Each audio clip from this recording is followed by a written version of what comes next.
Rogue Actions. A little bit of a delayed response there. Heinzie, how you doing, man? I'm good, man. Hello, fam. Hope you're all well. Yeah, crazy couple of weeks, man. We missed everyone last week. We apologize for that, but Yeah. Oh, man. Reason. We hate to see it. There is a reason for it, and I want to take a second to talk about this at the beginning of Rogue Actions. So the reason I have been so absent is not because I've been tired of Galaxy Heroes. I've actually been ramping up a little bit on Galaxy Heroes. I'm starting to feel a little bit better. Kind of. I'm excited about Ben Solo. We'll talk about that here in a little bit. But more than anything, I was at a family reunion, and I just want to tell a story about this family reunion. My grandpa is one of my number one heroes of my life. My grandpa on my mom's side. And I just want to show you guys, here's a picture here of my grandpa, the absolute legend here, right here.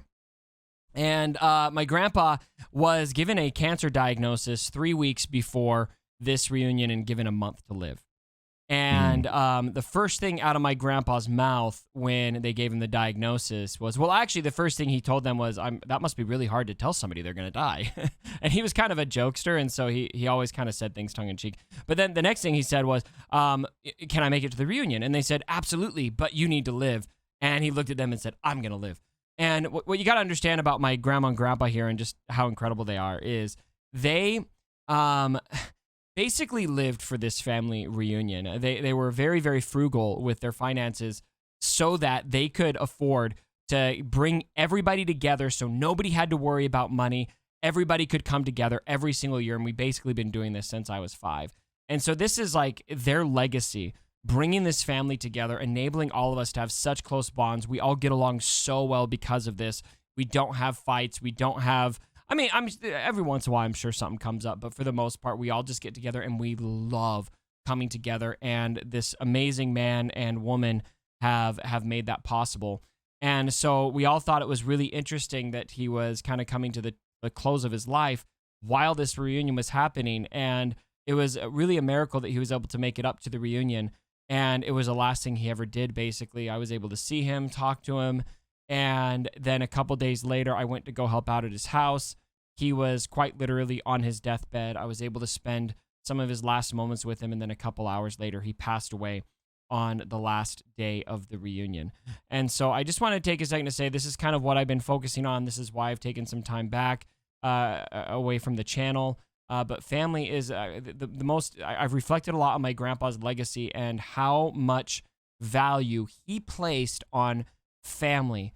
To the dying day of his life, family was the only thing that mattered to him. And I love my grandpa for teaching that to me and to his whole family, and now to all of you. I love and respect that kind of legacy. So I just wanted to take a second to talk about that, Heinzie, during our meme of the week today. No, of course, man. Absolutely. Condolences to your family. I've been through a similar circumstance many years ago. I know the feeling. It's pretty horrible time. At least you got to see him at the end. That's a lot of people don't get that chance. So that's if there is a positive, at least you certainly got to have that contact. Yeah, obviously from down under, mate. Lots of love and thoughts and prayers to the family, mate. You guys there. Thanks, man. I really appreciate that. And it's happy sad. It's happy sad because you kind of expect that when he's, the man was 90 years old, he lived a great life. And you can't be too sad about that. You miss him, but more than anything, you get really reflective. And I think so much about the legacy that he leaves behind. And there's so much to learn from that. At the end of the day, we all bicker and argue about CG and about feats and conquest. And you know what? Yep. What really matters, Heinzie? Got to put it in perspective sometimes, don't we, Cubs? Got to get a bit of a reality check. And, that's definitely one of them, man. Fred in the chat says, "Rip Cubs fan granddad, looked like an absolute unit of a man." Dude, yes. You are tempting me to tell so many stories about this man. Literally worked until they forced him into retirement in his 80s, and he worked his whole life. He was last year, still around the house, cleaning the house, mowing the lawn. Like this guy, until his body physically told him to stop, was serving his wife And it was actually one of the coolest things. My grandma, I'm going on about this. You guys skip ahead if you don't care about this stuff, but it keeps kind of hitting my grandma that he's gone in phases. And one of the things that she keeps realizing is she'll notice little things that he would do for her that he's not there to do anymore. And these things keep stacking up. It's just like this man was just the pinnacle of service. And anyway, I could talk forever about my grandpa. I love him so much. So anyway, that's why I've been gone, guys. So anyway. So should we move on? Should we talk about Heinzie? I have a speculative question for you. Okay? Okay. Talk to me. I love that we are getting Ben Solo for so many reasons, not just because I love Ben Solo and he's a great character, but because we are now going back and giving lifter units to old galactic legends to bring them, in theory, on par with the likes of Kenobi and Vader and soon to be Jabba. So we have 3 other GLs that do not have lifter units. I think one can assume we're going to get those lifter units, right? Well, Cubs, I'm going to head wobble here a little bit, mate. I'm going to head wobble. I'm feeling pretty good. I'm going to head wobble a little bit, right? Because if you guys go back into my rogue actions over the last few weeks, around 2 or 3 weeks ago, we asked the question whether there are actually going to be other lifter units for other GLs. So go back about 3 weeks, guys. You'll see a video there. So I'm going to head wobble a little bit because we kind of speculated back then that this is a possibility. Heinzie, we know you were right. Congratulations. You should feel very proud of yourself. We're very proud of you. There we go. Head wobbled enough. We're done now. I might be able to get my head out of the door later on, but that's okay. We're good with that. But, mate, absolutely. I mean, it opens up the door, of course, for Sith Eternal. I mean, an obvious one would be General Pride. I think that's been discussed a fair bit during the week. SLKR, Snoke is an obvious fit. Those sorts of characters certainly, we have the technology, we have the polygons, we have the options of making them stronger, fitter, faster, and better. And we have the actual characters, already there, ready to make it happen. And if they play it right, there's no reason why, honestly, these can't be, Conquest can't be the lifter characters. They could release it over the next 9 months. That's the thing. Like every 3 months, do one after the other and knock them all out. So, okay, I want to give you an alternate idea for Sith Eternal, and then I want to talk about JML. I do think that the one that feels the most lock to me, I would say, is Supreme Leader Kylo Ren getting Snoke. They have long been looking, I think, for a reason to bring Snoke in. That to me is probably the one I feel the most confident on. I think Pride is a great idea for Sith Eternal, but Sith Eternal's whole gig is that he is all of the Sith, right? And so could we not see something like Bane? Yeah, Bane was thrown out there. There's also Plagueis thrown out there, but that's probably more Sidious than anything else. Why not? Well, I mean, this is the beauty of it. There's no rule to say why not, but of course, Pride served under Sith Eternal. I mean, that's just the way it was. So I see that as the most obvious fit. However, we never see them interact, though. Subject to change, baby. Subject to change. Just saying. I will be fine with Pride. I'll still go farm him, right? And we'll talk about how motivated I am conquest-wise, which I do wonder, too. Are the next 3 conquests just going to be this? But anyway, we'll go on. But I will be so much more amped if we get some ancient Sith to go with Sith Eternal rather than Pride. Because General Pride, first of all, Rise of Skywalker is just a terrible movie, in my opinion. Sorry there, I said it. But Pride just wasn't really that intriguing of a character, I didn't think. He didn't really... What did he do? Also, we pushed our stamina to the brink here. I mean, you could create a Piet-style character with him, survivability for Sith Eternal a little bit more. There's certainly some options. I mean, survivability for Sith Eternal's key, right? I mean, to get his off. That's what it's all about. And we may even find hints of his kit in datacrons that we're getting along the way, for instance, right now. There are ultimate charge reductions, things like that increases. So, any of those sorts of things could be an option and available to us, for sure. Yeah. I'm getting so much hate in the chat right now. They're like, you said Rise of Skywalker's bad and you like The Last Jedi. It's almost like people have different opinions than you. Move on and get the freak over it. The sequel trilogy as a whole was terrible because they didn't plan anything. The Last Jedi I enjoyed as an independent film, but The Rise of Skywalker was absolute horse. There, okay. Rant over. Now that's all the comments will be about because nobody in the Star Wars fandom can handle hearing an opinion they don't like. Cubs, at the moment you mentioned Rise of Skywalker was crap, I thought, here it comes. Here we go again. They're going to bring up It was so bad. Like, literally, the whole sequel trilogy, they say nothing about Palpatine, and then we're going to start the last movie with The Dead Speaks, and Palpatine's just randomly back. Why? But hi. You miss me? Anyway, I could go on forever about these kind of things. Oh, we know So- because you've done it. Okay, let's move on. This has been beat dead over the years. Heinzie, here's my biggest question. JML. Who's the lifter unit for JML? Oh, General Leia? Yes! I mean, that would make sense, right? Wouldn't Okay, it? so do we want reasonable ones or stupid ones? Well, I mean, I'm okay with anything. We can say anything now because they haven't announced it, so we can get crazy. Okay. So general ones, right? Smart ones would be General Leia. General Leia, yeah. Or Force Ghost Yoda is another one. Okay, Force Ghost Yoda. I don't think they'll do that. Stupid idea.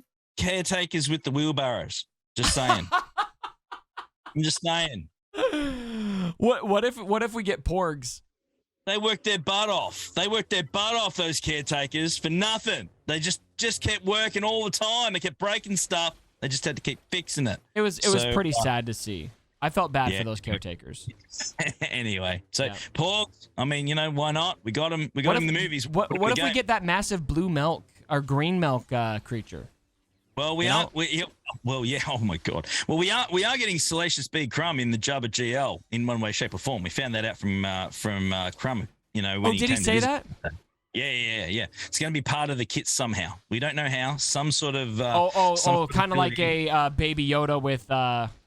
Yeah. With what's his name? Going to be included somehow, whether it's just graphically or ability, we don't know yet. We're not sure, but it'll be included within Jabba's kit. So with that in mind, there's no reason why we can't get porgs as well. Just saying. Yeah. Cool. Well, by and large, I love this idea, and this is kind of lead into our conquest motivation subject here. But I love the idea of bringing these lifter units in because it is instantly pluggable into your squad. There's instant value. It's anytime there can be one character, Heinzie, that you farm, and that adds instant value to a squad, especially a squad as important as your existing GLs.